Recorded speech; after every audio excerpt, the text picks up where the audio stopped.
Dreaming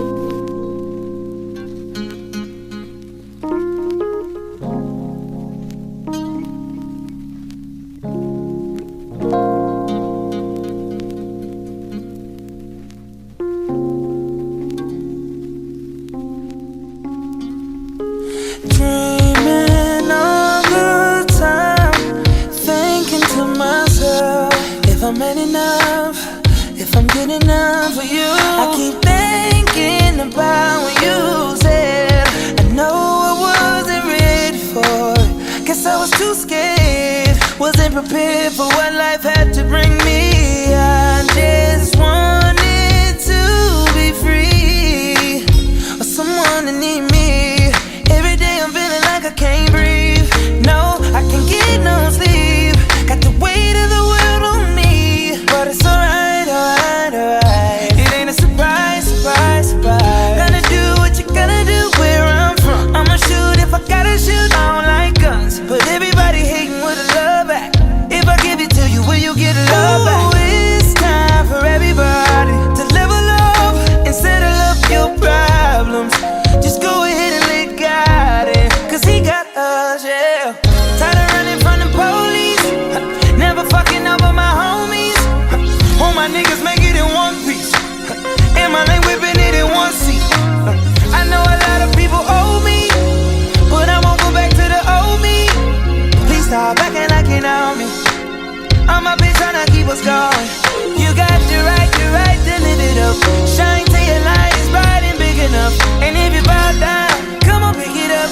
When you aim for the sky, you start lifting up. It's super heavy to carry your own weight, and too much to finish what's on your plate. But it's okay, it's okay, okay, okay.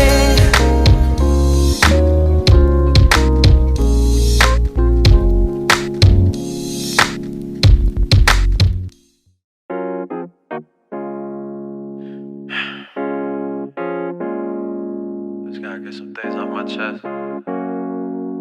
Tough times, I hope y'all holding up. We gon' be alright, cause we always is. But I'm feeling like this. How many mothers have to cry? How many brothers gotta die? How many more times? How many more times? How many more marches?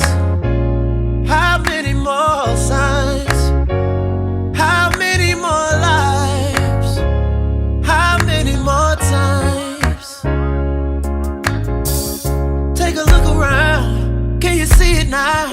Don't be colorblind, cause when they killing mine, they'll try to justify it. Oh, each and every time. Playing in the park, taking you a jog, sitting on the couch, in your own house. Never seem to matter what we do. You think we don't matter, but we do. You got a problem cause the city on fire, but you quiet when niggas die. Let the soul up out that body that we buried. You with God now, you no longer have to worry. It's so hard to sing these words out loud. All these beautiful, precious black lives, lost in the name of senseless white pride. Tears falling from us. How many mothers have to cry? How many brothers gotta die? How many more times? How many more times? How many more marches? How many more signs? How many more lives? How many more times? Tell me, how can you be quiet? You know the language of the unheard is a riot. All we ever see from you is violence. Alright y'all, so there's a few points that I want to touch on in this video. I'm basically going to break this video up into sections in a way. So first I want to start out by sharing two stories so y'all can kind of get an idea. Like, people including myself have been dealing with this their entire life. Like, I have a story from when I was very young, like pre-K, kindergarten, and a more recent story from about a year ago. I also want to touch on Blackout Tuesday, and I also want to touch on some of the bullshit that I've been seeing. Man, let's get right into it. So basically, the first story I want to share with y'all, just so y'all can understand that I'm speaking from a place of experience, and I'm not just getting on this camera and just, you know, saying some bullshit just to be saying something, you know what I'm saying? This is genuinely me speaking from a place of experience, which is another reason why I've been holding out on making this video. You know, I didn't want to just jump out there and just record a video and rush out a video real quick just because all the influencers and all the YouTubers were, you know, posting their videos speaking out on the situation. I wanted to, you know, collect my words, gather information, and go to a few marches, a few protests, and actually be able to speak from, you know, a place of experience and really know what I'm talking about before I started recording the video, and not just, you know, rush out something just to have a video out there. And that's why this video is kind of like, you know, a few weeks after, you know, everything with George Floyd. And, you know, rest in peace to George Floyd, Breonna Taylor, Trayvon Martin. Everybody has been, you know, their lives have been taken from police brutality, you know, racism, all that. So the first story I want to share, now the reason I'm sharing these stories is because, you know, some people might look at me and be like, oh, you're light skinned, your mom's white, so you probably don't deal with this type of stuff. But that's not the case, because let me tell you something. Whenever, let's say I go out in public right now, not even talking about like a police officer, let's just say a white person in general. When a white person sees me in public, they don't see a light skinned person, they just see a black person. You know what I'm saying? I've never heard in my entire life a white person say out of their mouth, oh, that person's light skinned. I've never heard a white person call a black person light skinned. They're just black. You know what I'm saying? It don't matter how dark you are. You could be the darkest of the dark, you could be the lightest of the light. To a white person, it don't matter what shade of brown you are, you're brown, you're black. You know what I'm saying? Now you gotta imagine running into a situation like this at such an early age. Now, you gotta imagine that this is like your first interactions with other kids. You're just learning what recess is, you're just starting to interact with other kids, you're just starting to play with other kids. So to have this type of experience and have this as like your very first experience with other kids, and this is what you get, is just crazy to me. So basically, I don't remember the story like every detail because it was so long ago, but basically this is the gist of it. So I was in pre-K kindergarten, very, very young age, out at recess, and we were in the little play area. There was a group of kids, and they were in like this big plastic castle, and y'all probably know what I'm talking about. It's like a big plastic castle. You can like duck in, you can go inside of it. It has like little like stations. It's got like a little table. Some of them have like slides. You can climb up and slide down, you know what I'm saying? And then go back in it.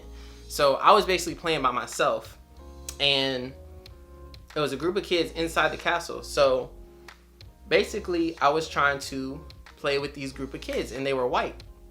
So when I went to go ask these group of kids if I could play with them, they basically told me no because of the color of my skin, because I was black. It's crazy to even think that a kid that's in pre-K kindergarten can even have that mindset of color difference. You know what I'm saying? Like, when you're a kid, you shouldn't be looking at another kid's color. You should just see them as another kid. And that's why, this is kind of off topic, but not really. This is why it's very important as parents to really watch how you act around your kids, because your kids soak up everything that you do around them, you know? So it kind of shows what kind of parents they were around, or how their parents acted around them, and quite possibly what their parents could have been teaching them. That's just crazy to me, to literally have my first interactions with kids on the playground, and I literally try to interact with other kids and I get told no because I'm black. So the real sad part about this story is it's kind of like funny now, because it's just so crazy to think that this happened at such a young age and that kids that age could already have that mindset. But literally, I went home that same day. I literally told my mom that same day. I went up to her and I said, Mom, how can I change my skin color? Can you like paint me white? Can you get some white paint and paint over my skin and paint me white? And literally my mom just broke out in tears because she was so mad. I think it was just a mixture of emotions. She was just so sad to hear her son at such a young age already be dealing with something like that, and to hear your son at such a young age say something like that to you, pretty sad, bro. Like, I literally went to my mom and asked if she could take a brush and paint my skin white, like, just so I could be able to play with that group of kids. I literally went to my mom and asked if she could paint my skin white. Alright, y'all, so for this next story, I had to drop a little dramatization because I'm gonna need y'all to really understand how this worked. So this was probably about a year ago. My friend and I, we had went out. It was the weekend. We went out to the beach. For anybody that knows me, I don't drink or smoke. So especially if I'm driving, I don't even drink, don't smoke, nothing. So basically, we were driving. Now, I drew this out. Really, this should be 3 pages long because that's how far it was, but I'm gonna just use 2 pages. So basically, Taco Bell, right, is right here. So we were driving past Taco Bell, my friend and I, driving past Taco Bell, right? Now, the reason I'm telling y'all this is because it's very important to the end of the story. So we were driving past Taco Bell, right? Now, as we drove past Taco Bell, I noticed that a police car had pulled behind us. Didn't have its lights on or nothing, just pulled behind us, right? Now, for anybody who is of color, I'm gonna just keep it a buck. We can all keep it a buck. For anybody who is of color, whenever a cop pulls behind you, you looking in that rear view mirror and yeah, you thinking something is about to happen. Like, at the very least, you thinking you about to get pulled over. Like, yo, your heart start beating a little bit faster. You looking in the rear view mirror, you checking how fast you going. Like, we know what time it is. So basically, past Taco Bell, cop pulled behind me, didn't have its lights on or anything. So I'm like, okay, you know what I'm saying? Let me just go the speed limit. Let me just, you know what I'm saying? Just keep it cool, you know what I'm saying? I'm just on the way home. So we drive past Taco Bell. The police car pulls behind me, doesn't have its lights on, follows me all the way down the street. Like I said, this should be like 3 pages long because of how far they followed behind me. So they kept following behind me all the way down the street, right? It's probably about 3 lights, 2 or 3 lights at least, that I have to pass, right? Just going straight until I get to the final turn, to where I turn right, and then go down a little bit more and then turn right again into my neighborhood, right?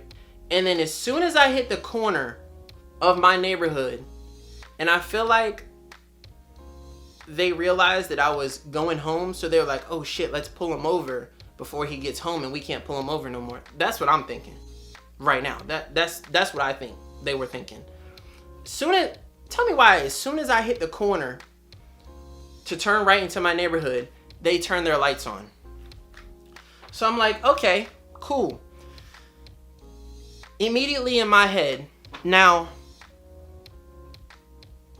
it's sad that I even have to think this way, but literally in my head, I was thinking, okay, literally as soon as you turn into my neighborhood, my house is like a few houses down and you're there. So it's like within seconds of turning into my neighborhood.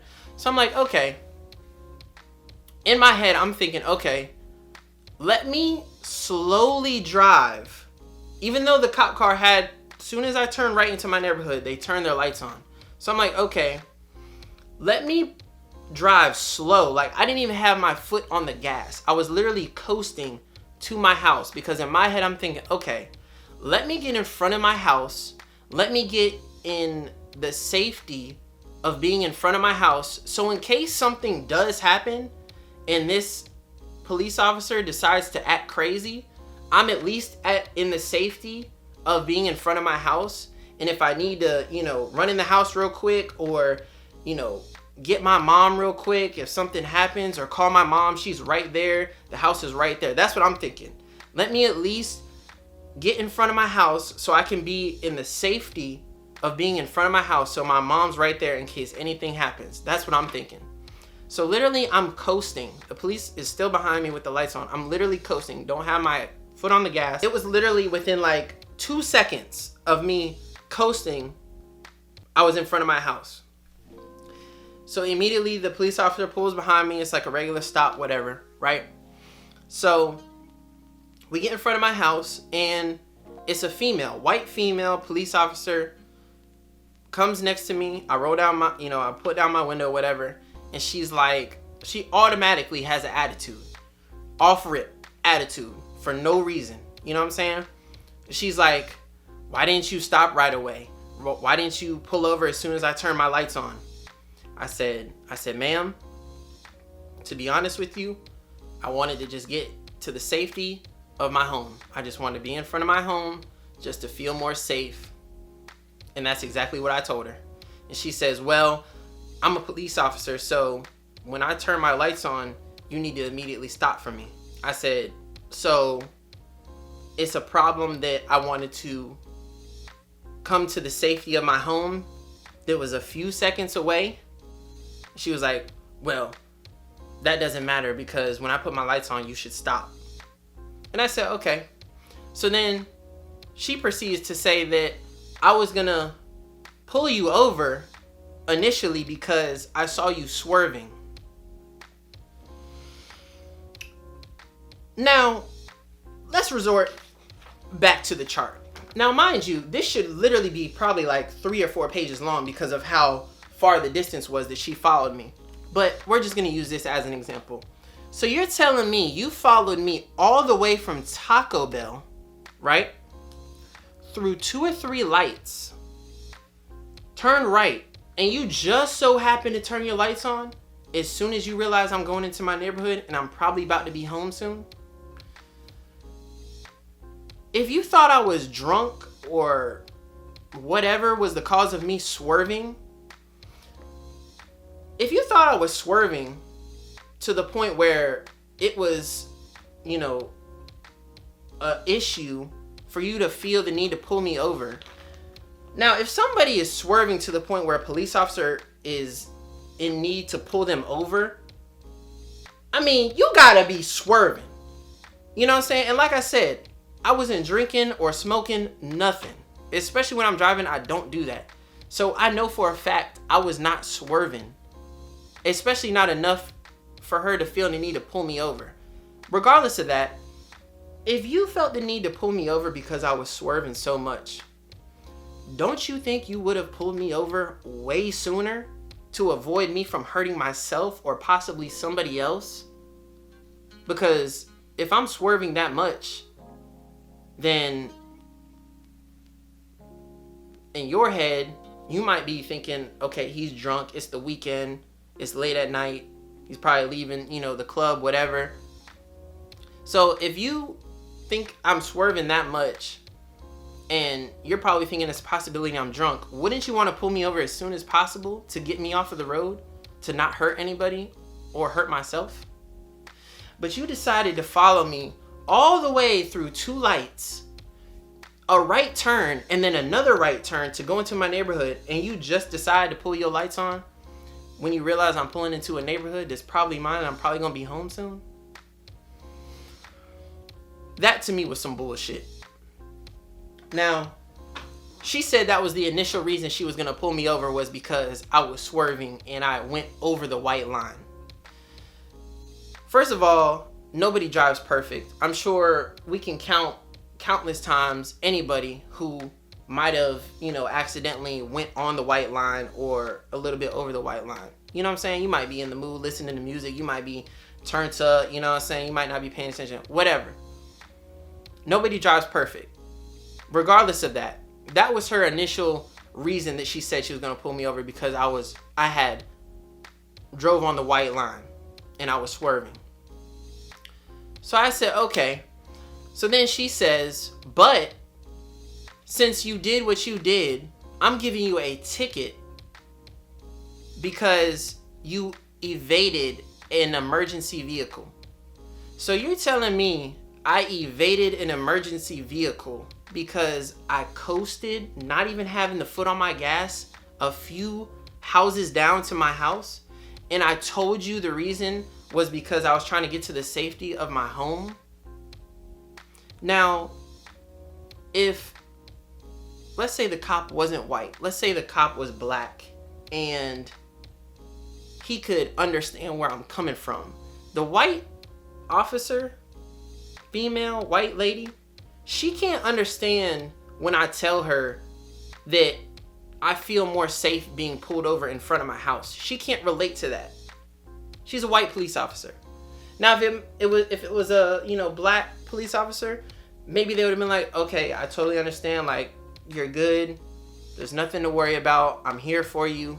Boom. But no, instead of that, it's, oh, well, I'm a police officer, and as soon as I turn my lights on, you need to stop.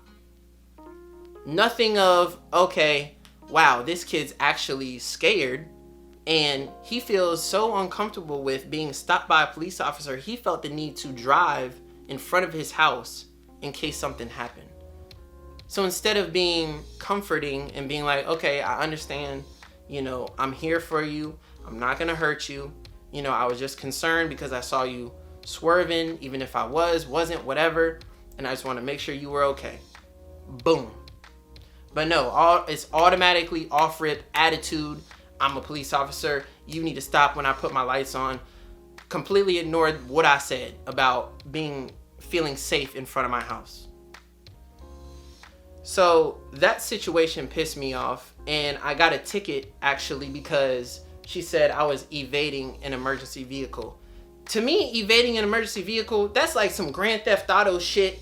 I'm going 60 through a neighborhood trying to, get away from the cops. I'm on some GTA type shit. Bro, I literally didn't even have my foot on the gas coasting to my house. A few seconds, a few houses down, just so I could feel more safe about being pulled over. Next, what I want to speak on is Blackout Tuesday, which was June 2nd, earlier this month. And I just wanted to speak on how people treated this day. Now, for people that don't know or didn't know what Black Tuesday was, it was basically a day where on Instagram, people were supposed to post a black square or a plain black picture with the hashtag Blackout Tuesday. So basically what that did was everything on Instagram, your World Star, your Shade Room post, your birthday pictures, your lashes that you're promoting, all that stuff, your normal post, black squares that people posted, basically to wipe out and to clear and to reset Instagram so that way people could repost and post videos of, stuff dealing with, Black Lives Matter and, videos of new instances or old instances and stuff relatable to racism and police brutality and everything dealing with Black Lives Matter and everything that's going on pretty much. It was basically a reset for Instagram, so therefore after people posted their black squares, they could then post what I just said, videos and pictures of racism, police brutality, all that stuff, and it could be brought to light and shove all the normal posts aside so that stuff could be brought to light and that's all we would see. Now what I just want to say is it was literally blowing my mind that day to see that people just didn't give a fuck at all. And it was just blatantly obvious. Because you can't not know what's going on. If you're on Instagram, you knew that it was Blackout Tuesday. You knew it was Blackout Tuesday. Obviously, you could do what you want to do, but to blatantly just ignore the fact of what's going on and still post your normal stuff instead of literally taking one day, 24 hours not to post your normal stuff and just help for a cause, help for a change, and just repost, repost donation links, repost petition links, repost videos, repost pictures, repost, stuff like that. People still were posting their nails, promoting their nails, promoting their lashes, promoting their, I seen people promoting like their fucking edibles, I seen people like just posting normal shit. I seen somebody post their girlfriend for their birthday. Now, obviously, like I said, you could do what you want to do, whatever. I understand it's your girl's birthday, but for you to just say, fuck everybody, forget the cause, forget the change, forget the movement, forget everything, forget everybody that's protesting, forget everybody that's trying to make a difference and make a change, forget all that, forget Black Lives Matter, forget Blackout Tuesday, I'm posting my girl for her birthday. It literally just blew my mind to see people just promoting their lashes, their nails, the birthday post that I seen. Like, people just going about their day as if nothing's going on. And I had to unfollow some people. Not gonna lie. I had to unfollow some people because it's just like, at that point, I feel like you literally just don't give a fuck. You don't care. And I'm not with that. You know what I'm saying? Like, and I even seen the comments under the dude who posted his girl for his birthday. They were like, do you not know what's going on? And he was like, well, I don't give a shit. I don't care if it was Christmas. I'm still gonna post my girl. Bro, it was literally 24 hours. One day that you had all these people that were posting their normal stuff, promoting all their normal stuff, bro. It was literally 24 hours. One day. You couldn't go 24 hours, one day, without posting your normal stuff? Without posting your selfie, without posting your new picture, without posting your girl for her birthday, without posting your nails, your lashes that you're trying to promote, your edibles that you're trying to promote. Literally one day. I'm pretty sure the same amount of likes and shit that you were gonna get on that post, you would have got the next day. It just literally blew my mind. And I'm sitting here like DMing people. I'm like, I literally DM like 2 or 3 people. I'm like, am I tripping, or are people just acting like nothing's going on and they just don't give a shit? And they're like, nah, I totally see where you're coming from. I had to unfollow some people too. This is what people are telling me. I had to unfollow some people too. Cause they just act like nothing's going on, bro. And those people are part of the problem. I see a lot of signs. I see a lot of people reposting saying that silence is violence. Silence is a problem as well. So if you're not saying anything, that's worse. It's part of the problem. So literally a repost takes seconds. It's free. Signing a petition, it's free. Takes seconds. You know what I'm saying? You don't have to donate. The people that went about their day posting normal stuff that day, I guarantee you, if it was your family member or somebody that you were close to that got hit with police brutality, or their life had been taken from racism or police brutality, or for George Floyd's instance, for example, let's say that was your family member with that police officer's knee in your family member's neck, in your dad's neck, in your uncle's neck, in your brother's neck, in your cousin's neck. I guarantee you those people that was posting normal shit, if that was somebody that you knew that was on the floor begging for his life, grasping for his last breath till his life was taken, I guarantee you if that was somebody that you knew, you would be all up in arms reposting pigs this, police that, fuck 12, fuck police, shit, we need to do something about this, da da da da da da da. I guarantee you y'all would be on that ass if it was somebody that you knew in that situation. I guarantee you would be all about Black Lives Matter then. You would be all about Blackout Tuesday then. You would be all about donating then. You would be all about signing petitions then. You would be all about reposting this, reposting that.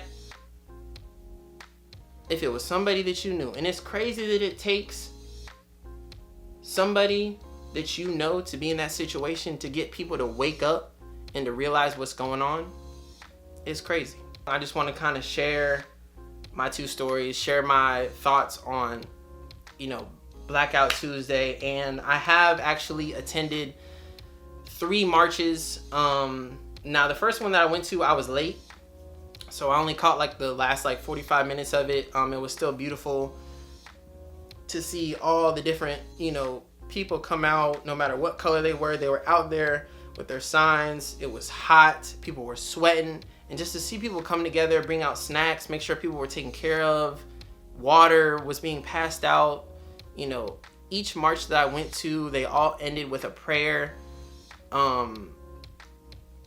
So I've been to 3 marches, and I'm not done yet, just because I'm making this video and I'm finally speaking on the situation, and I'm getting my voice out there, and I'm getting my video out there. Doesn't mean that I'm gonna stop going to the protests and all of a sudden now that I post my video, okay, now it's time to just stay quiet. I'm not going to any more protests. I've done my job, time to pack it up. No, I'm still gonna go to protests. I'm still gonna repost.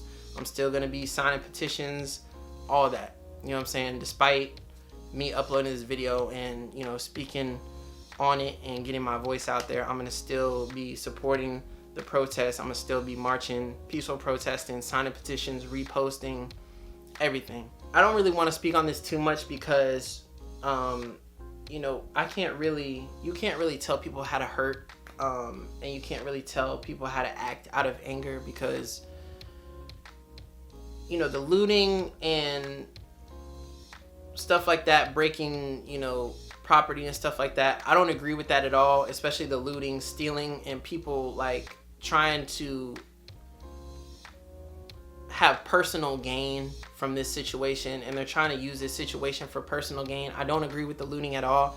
So I just want to put that out there, that I don't agree with the looting at all, especially people that's, posting it on their, I've seen videos of people posting all these pairs of shoes and all this Gucci and, Louis Vuitton and all this stuff that they're getting. That's OD, that's extra. I don't agree with that.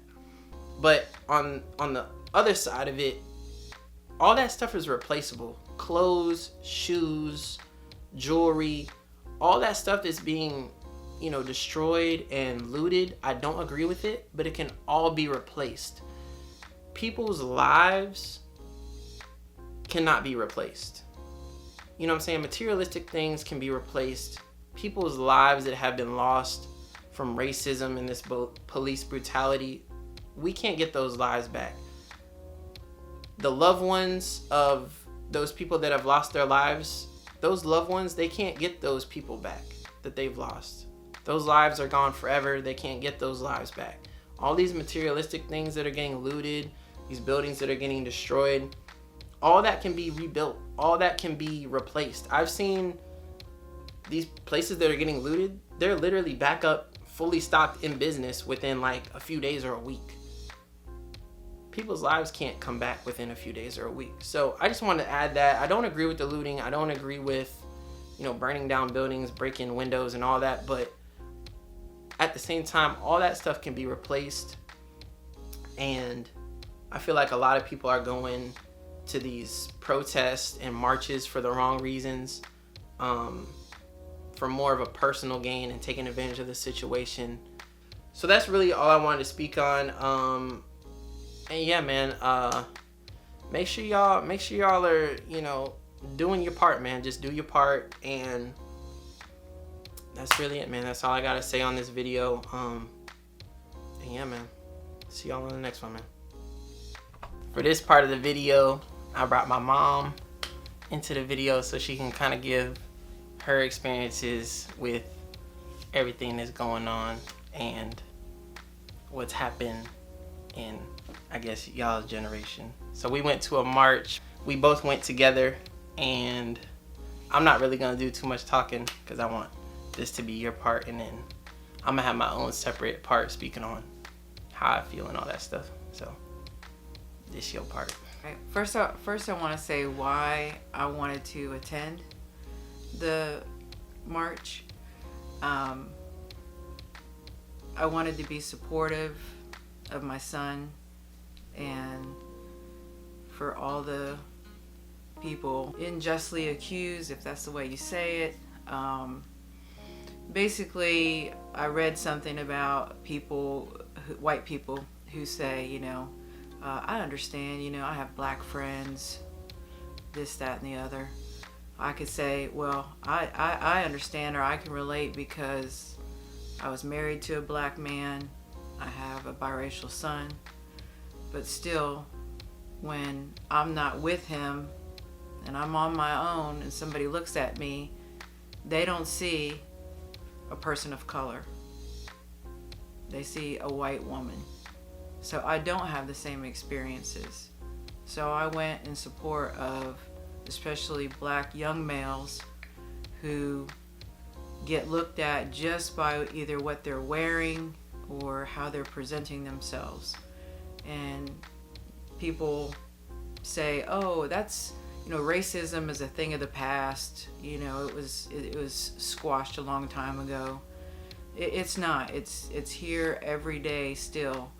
And I think the march to me was not just about the violence that's just happened recently, but it's been about racial inequality since in the 70s is when I first started dating out of my color. I'm not going to say out of my race because we're all the human race. You know, in the 70s, before it was, you know, hip or cool to date out, you know, another, not a race, but ethnicity. You know, I didn't know anything, I didn't even think there was anything wrong with it. My sister and I went to a dance. My dad was in the Air Force. We were over in the Philippines. We were like 13 years old. And the person I wanted to dance with was Filipino and black. And all of a sudden, because my parents were chaperones, they were like, okay, let's go. It's time to go home. So my sister and I were basically taken to the house and said, you know, we got sat down and was like, look, we just want to let you all know that, you know, it's not right to date out of your, you know, people of a different color. You're going to run into lots of problems and we just don't want that for you. And so don't do it. Well, I was a rebellious person and no one's going to tell me who I can love or who I can like or who I can be with. And so from that point on, pretty much I dated whoever I wanted to. And it was not an easy path. Even in the 80s, when I first started dating Alex's dad, we were in North Carolina and he had a cross burned in his yard. This was in 1983.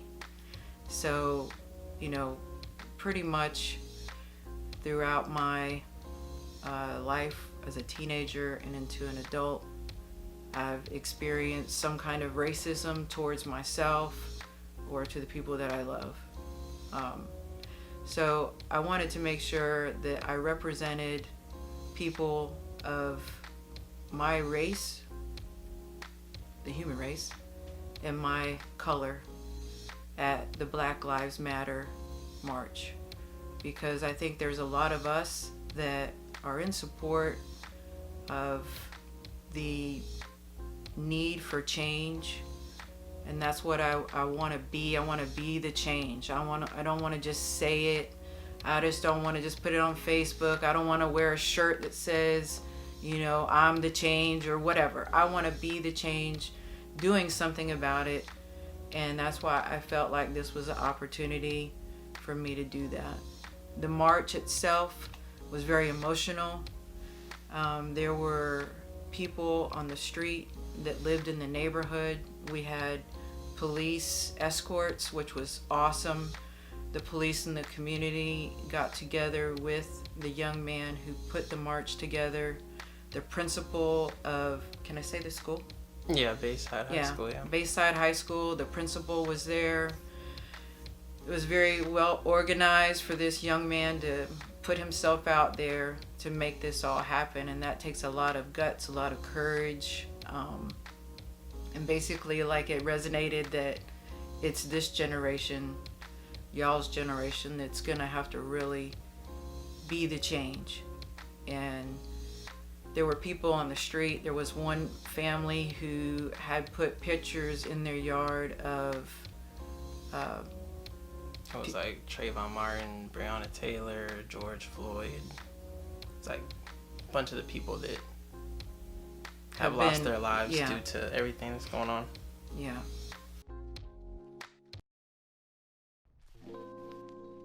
From the time, Alex started going out on his own, going with his friends, a mother's fear, and this was something that was brought up in the march, that a mother's fear is doubled when their sons and daughters are of color.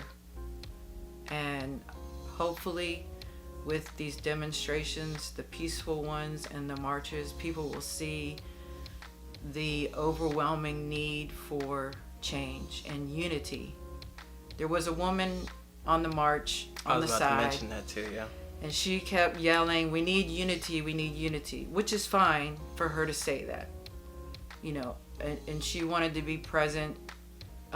She could have stepped in and started to march with us, and it's not as easy as that. People say, let's have unity, but we need it to start somewhere. And like with this march, one of the police officers came up and he was speaking about having events and bringing police together with the lower income communities, upper communities where there's children of color, starting from elementary school, where they come in and they do activities, and they're fun activities where the kids can see that police officers are human beings, not just someone in a uniform.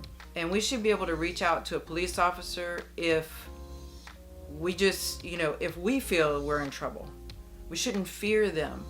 They're there to protect and serve us. And there are a lot of them that are good. Just like people. There are a lot of people, most people are good, but there's a lot of bad people. Just like there's a lot of bad police officers. So we need to make a difference in how we perceive each other. And that's what this rally, this march was about, trying to have us come together as a community. And if more communities do that, it's harder to show hate to someone when you've met them face to face and talked to them face to face.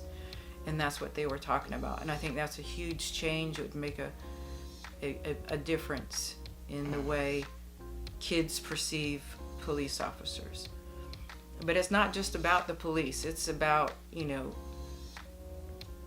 injustice, not being equal, all those things. What they did is they had the march, and then they went to one area of a park, and they, had some speakers. And then after that, people kind of dispersed separately. And they had police officers. There was one car that was just Alex and I, and there was maybe 4 other people. Mm-hmm. And he never left our side to make sure that nothing happened to us on our way back to our vehicles. And yeah, because there was like 6 cops that were out there. They had like 6 cop cars that were blocking off the road so we could walk, and then there was one escorting us. So they had police officers blocking off the roads and like 2 escorting us, and they actually came in on their day off, so yeah, they didn't have to do that. And they weren't getting paid. Yeah. I mean, there was that was one of the nice things too, is when we were walking through the neighborhoods, there were businesses and people in the neighborhood that were giving us water and coming out, and people driving by were honking their horns, and you know, and that's what it's about. Like the lady with her unity, that's true. We all need to be united. We need to, unfortunately, media, it has its good parts and its bad parts, and a lot of it is bad. I mean, they basically put all this negative stuff out there so that that's all you see from whatever side you're looking at, either the African American side or the Caucasian side. You can look at stuff and see the negative in everything. So hopefully with these marches and the peaceful protests, not all that rioting stuff, because that isn't even what this was about. Those people use that for their own agenda. Yeah, and it's very, very unfortunate for what the people, like these young people that got together on the weekend to put this together, you know, to have that show as a negative to what people are trying to do. And so that's basically, you know, why I went. The looting and all that gets overshadowed. It overshadows the positive protests and stuff. There's so many people that don't want to hear it because all they're seeing on the news is negative stuff. And the people that say all lives matter, we all know all lives matter. It's not that, we're not talking about that though. Why can't there be a movement or a saying that encourages people to advance to change? And Black Lives Matter is what they are holding on to bring them together to make change happen. So there's nothing wrong with that. It's not that they're saying that your life doesn't matter. All lives matter. We all know that. Right now, a change needs to happen in the way we look at each other and the way we look at life. And that's all I wanted to say. And thank you for letting me speak, and thank you for inviting me to the march. Going to the march, if you can make it out to any of the marches or protests, is definitely a very beautiful thing to see everybody come together and be peaceful and help each other out, you know, try to make a change. So be the change. Yeah. Be the change. Anything else? That's it. All right. All right.